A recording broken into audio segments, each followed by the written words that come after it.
Existence of God is something that we always get a lot of challenges for, and it is one of the very popular discussion topics between theists and atheists.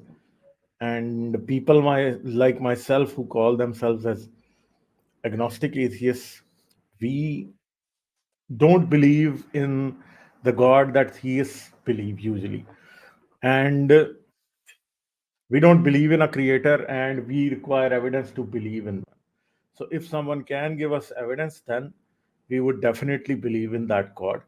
But the problem is none of them have ever been able to give us with any kind of evidence. So the first thing that comes to our mind is, and the argument that comes from the theist side is that the God is the one who brought the universe into existence out of nothing. And then, whenever we talk about the universe or we talk about the Big Bang, the answer always is what caused the Big Bang? What caused the Big Bang? And then, if we say that we don't know what caused the Big Bang, then they would always put their God in that place and they say that God caused the Big Bang. But the problem is, if the universe cannot come into being by itself, then can God come into being by himself? For that, they have a workaround and they say that God has existed since eternity. That's why he does not require creation or he does not require to be created. But the problem is, this only averts the problem of infinite regress. And what happens in the end is we end up with a bigger problem. So if universe is created and needs a cause to come into being, then that cause is God. Then God also needs a cause to come into being, and that cause also needs a cause to come into being. So there is an infinite regress of causes, and we would never know the answer that why there is something rather than nothing. So this is one of the fundamental questions over which theists and atheists have bitterly fought so many wars, intellectual wars, I mean, for hundreds and thousands of years. Since the time of Plato and Socrates and Socrates uh, and Aristotle, all of them were talking about this. So, uh, for a religious person, for a theist, nothingness is the default situation. And they would say that nothingness is that there would be nothing, and something cannot come out of nothing. And atheists also don't claim that something can come out of nothing. So the next problem comes to the point is, what is nothingness? So, for a scientist like Lawrence Krauss, nothingness is, there's no thing as nothingness in our universe, because every point of space has quantum fields, and quantum fields are not nothing. So every point in space we have quantum fields, and because of those quantum fields, every point in space we have quantum fluctuations happening over very small Planck times. Quantum particles come into existence, they uh, collide with one another, they annihilate, and they go back into the field. So no place in our universe is empty. There is nothing such as nothingness in our universe. But the theists are not talking about the definition of nothingness in science. The theist is always talking about the definition of nothingness in philosophy or theology. And then again, they would say that nothingness is something, nothingness is there, and God creates something in nothingness.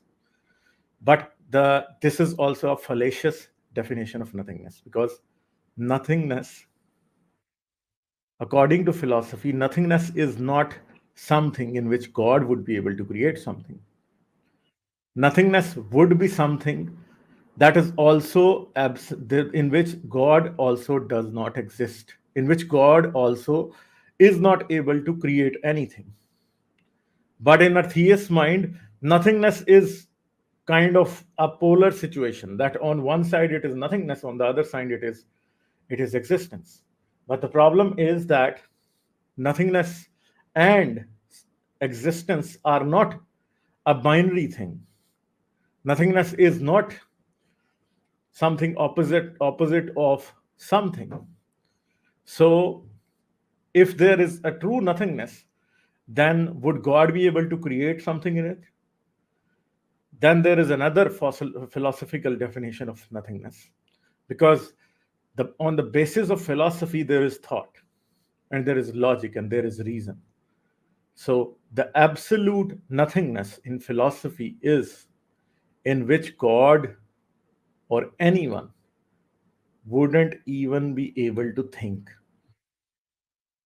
So the absolute nothingness would be in which there is no God, there is no supreme being, and that supreme being cannot even think about creating something. So that would be the absolute nothingness in philosophy. But the theists never understand that, because we are not talking about creation of something out of nothingness. We are talking about impossibility of thought of creating something out of nothingness. So that kind of nothingness, in that kind of nothingness, never and nothing would ever be able to come into being. And that nothingness is not an opposite of existence. But if we'll have a look at the universe, then we find out that something is the default position, because everywhere there is something. Space in itself is something. So maybe existence is the default situation.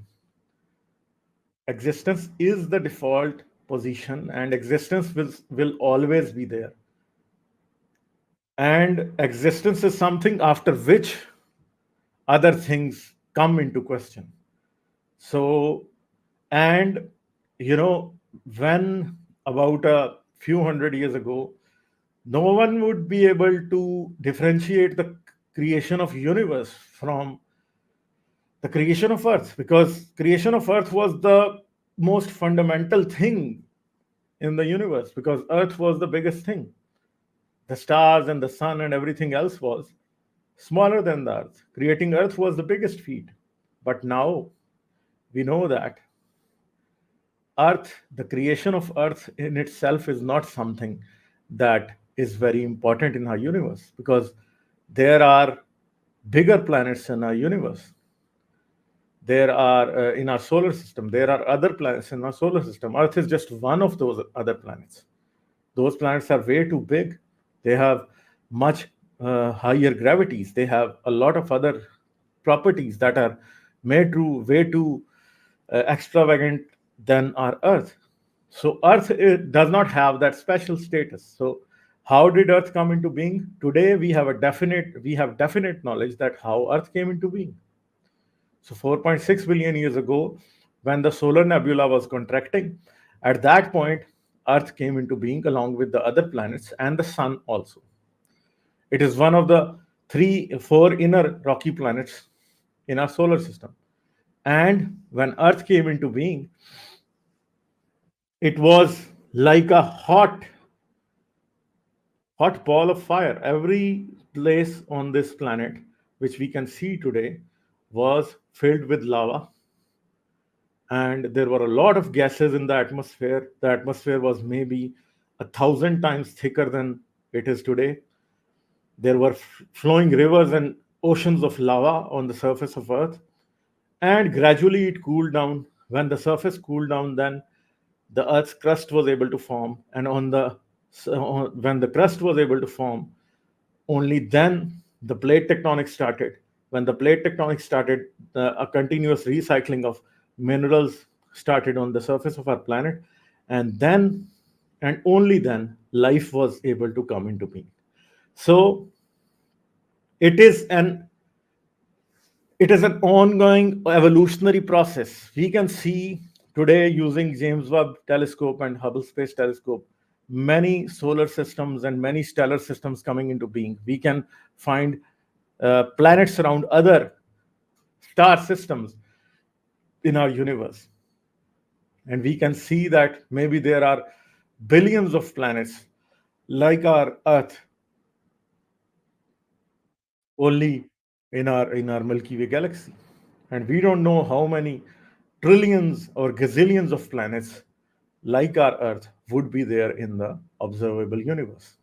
So, at one point, the biggest claim that creation of Earth was done by God, but it has been thoroughly debunked today. We know that Earth evolved into what it is today through the process of cosmic evolution, through the evolution of our solar system, through the evolution of our planet.